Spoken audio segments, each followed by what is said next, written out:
একা চলা শেখার উপকারিতা অনেক এবং এটি একজন মানুষের ব্যক্তিত্ব, মানসিকতা ও জীবনের প্রতি দৃষ্টিভঙ্গিতে গভীর প্রভাব ফেলে। একা চলা শেখার কিছু মূল উপকারিতা তুলে ধরা হলো। নাম্বার 1, স্বনির্ভরতা বাড়ে। একা চলা শেখার ফলে মানুষ অন্যের উপর নির্ভর না করে নিজের সিদ্ধান্ত নিজেই নিতে শেখে। এতে আত্মবিশ্বাস বৃদ্ধি পায় এবং জীবনযাপন সহজ হয়। নাম্বার 2, চিন্তাশক্তি ও আত্মবিশ্লেষণ ক্ষমতা বাড়ে। একা থাকার সময় মানুষ নিজের ভেতরের কথা শুনতে শেখে।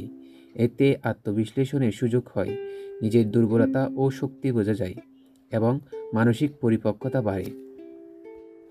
নাম্বার 3, মানসিক দৃঢ়তা তৈরি হয়। সবসময় কাউকে পাশে না পেয়ে একা চলা শিখলে কঠিন পরিস্থিতিতে মানসিকভাবে শক্ত থাকা সহজ হয়। এতে ধৈর্য ও সহনশীলতা বাড়ে। নাম্বার 4, লক্ষ্য ঠিক রাখার ক্ষমতা বৃদ্ধি পায়।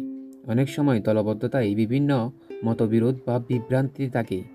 একা চললে নিজের লক্ষ্য ও উদ্দেশ্য সম্পর্কে পরিষ্কার থাকা যায় এবং মনোযোগ বিচ্যুত হয় না। নাম্বার 5, নিজেকে ভালোবাসা ও মূল্য দেওয়া শেখায়। একা থাকা শেখালে মানুষ নিজের সময়কে মূল্য দিতে শেখে। এতে আত্মসম্মানবোধ ও আত্মপ্রেম গড়ে ওঠে, যা সুস্থ মানসিকতার জন্য গুরুত্বপূর্ণ। নাম্বার 6, নতুন কিছু শেখার সময় পাওয়া যায়। একা থাকার সময় মানুষ নিজের পছন্দের কাজ বা নতুন দক্ষতা শেখার সময় পায়। এতে নিজের স্কিল ও জ্ঞান বৃদ্ধি পায়।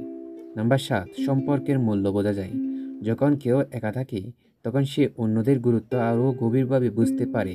এতে সম্পর্কের প্রতি শ্রদ্ধাবোধ ও কৃতজ্ঞতা বাড়ে। নাম্বার 8, নিজের জীবনের নিয়ন্ত্রণ নিজে নেওয়া যায়। একা চলা মানে জীবনের রিমোট কন্ট্রোল নিজের হাতে নেওয়া। এতে মানুষ নিজের জীবন নিজের মতো গড়ে নিতে পারে, অন্যের ইচ্ছায় নয়। শেষ কথা, একা চলা মানে একাকিত্ব নয়, বরং এটি নিজের সাথে গভীর বন্ধন তৈরি করা। যখন কেউ একা চলতে শেখে তখন সে আসলে নিজের ভেতরের শক্তিকে চিনে ফেলে। তুমি চাইলে একা চলা শেখার প্রক্রিয়া বা ধাপ নিয়েও আলাদা করে আলোচনা করতে পারি। ধন্যবাদ।